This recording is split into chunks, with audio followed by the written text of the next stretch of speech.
Hot topic for today. Listen in. Dear KVG, ndinonzi Brian kana kuti baba Namatai. Ndinozviziva kuti nyaya yandiri kukunyorerai nhasi inogona kunetsa kugamuchira kana kutoita seenhema, asi ndiri kutonzwa kuremerwa kutaura kudai. Moyo wangu uchiri kurwadza. Ini namai Namatai takaenda Joza kudhara kunotsvaga life iri nani. Namatai takamusiya nasekuru vake, hanzvadzi yemudzimai wangu nemudzimai wake, kubva aine 11 years. Tingangoti ndo maparents ake anoziya. Taitumira mari yemaschool fees nemagroceries nekungobatsirawo nenzira dzese dzataigona sevabereki. Reason yatakamusiya kuenda naye ndeyekuti education system yemuno yagara inongonzi iri nani, plus mabasa ataishanda ndeyekungobatanidza saka unenge uchiti mwana agare mustable environment ine vanhu vakuru vanenge vachimutarisawo asazokure ari nhubu nezvimwewo zvakadaro. We just wanted a safe and good environment for her, and for sure akakura ari a very bright smiling girl waisambofungira kuti ane heavy secrets or anything like that. Last year our world was crushed. Namatai akabatwa pamuviri. Kumubvunza kuti baba vemwana ndiani angataure. Akaramba kutaura apa hasha dzatakabva taita ini namai vake soka. Taizviona kuti sekuru nambuya vake vane zvavaiziya asi vaingopretenda kunge vasina chavanoziva. Nekufambawo kwenguva, Namatai began to fade before our eyes. Namatai anga asisina mfaro, aingoita nervous breakdowns waitoona kuti yava depressioni. Eventually akazotiudza chokwadi because situation yachoka. Chokwadi chacho KVG, ndakapera mate mukanwa. Kuzvitaura kudai ndichiri kurwadziwa. Baba vemwana was not kamwe kamukomanawo zvako. Ayo, it was her uncle. Ivo sekuru vake. Baba vake, basically mfunge. The same man we had trusted to raise her. The same man her aunt knew about but turned a blind eye to. Mukadzi nemurume, imagine kuita zvakadaro kumwana wedu. KVG, I cannot describe the pain of hearing this.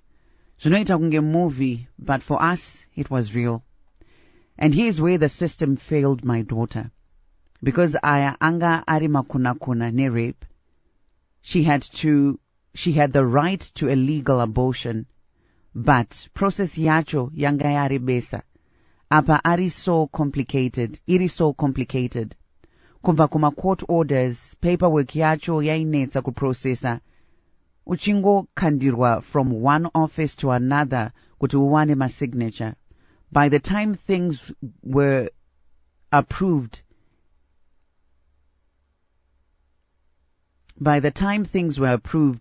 Namatai anga atodarika safe period yake ye safe abortion. Mwana wedu akaita desperation yaichikisa yataitoona nesuo. She was broken and one day akanobvisa numbu ega ne backyard abortion.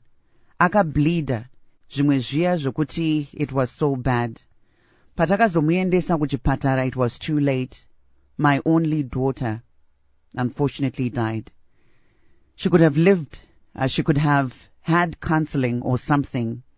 She could have had a safe abortion. She could have had a future. Asinasi, I'm here to tell you kuti mwana wangu is no more because the system failed her. Dzimwe nguva ndinombozvibvunza kuti kodai ndakanga ndangoita hangu zvinoitwa nevamwe vabereki zvokumuendesa kuSouth Africa, where in the first 12 weeks a woman can get a safe abortion for free, with no paperwork or endless barriers. Namatai angadai achiripo nasuno. Ndoda kubvunza kune vedare KVG kuti vandibatsire mibvunzo yandinayo. Ichindi iri kundidya moyo kuti what should a father do? Ndaikwanisa here kuita break the law just to save my daughter's life. Yes, mutemo wemuZimbabwe unotendera abortion in cases of rape or incest, but ndiani anozviziya?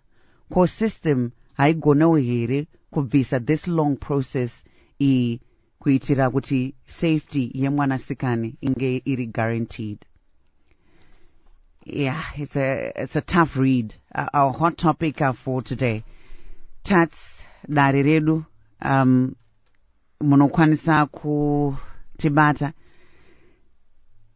Yeah. I don't even know where to begin, fam. Just like I said, it's a tough read, but tichanzwa kune dari. Yeah.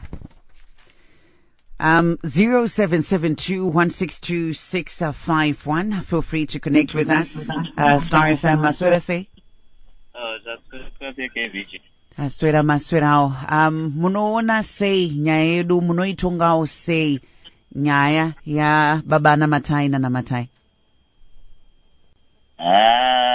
Iri buntu ratovapo iri. Kuti rapika shake because every time wanenge wangofunga kuti mwana wangu dai takaendesa mwana ku South Africa dai takadai. Chakutodiwa kuti namata kana vanhu kwanza kuvabatsira prayers. Because kuti zvikanganike zvinenge zvotinetsei. Asi vakasaya kana imo muchivanhu kana mukunamata vanogona kubatsirikana.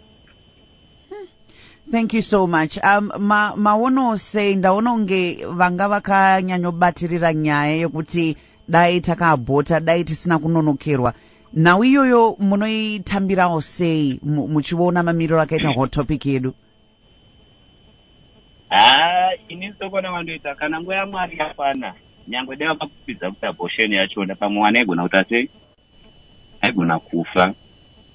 Zvizvo zvisakwanisa kuchinja ende futi kuti mwana uyu aite nhumbu pamwe anotobatwa haana kuti kwarepi pamwe aitota sei aitodananawo futi nani na uncle vacha but zvichida adanana navo anko asi ivo pakunotanga kutsvetsva mwana handiti munoona nyangwe vanzi vadanana hamino ipapo tinenge tisina kurasika here tikada kutititi pamwe vaidanana asi atanga umwe ndiani mukuru ndiani ari kufanira kunge achichengeta mwana achiriritira mwana. Ipapo vangu vakatanganisa aisafana tobvisa nhumbu mwana because every mwana chipotoka kuna mwana saka kubvisa nhumbu izvo so ndakabvisa maybe ine 1 month inebva nopamwe aipatokurarama futi. No, thank you. Vangoshingirira kwakunamata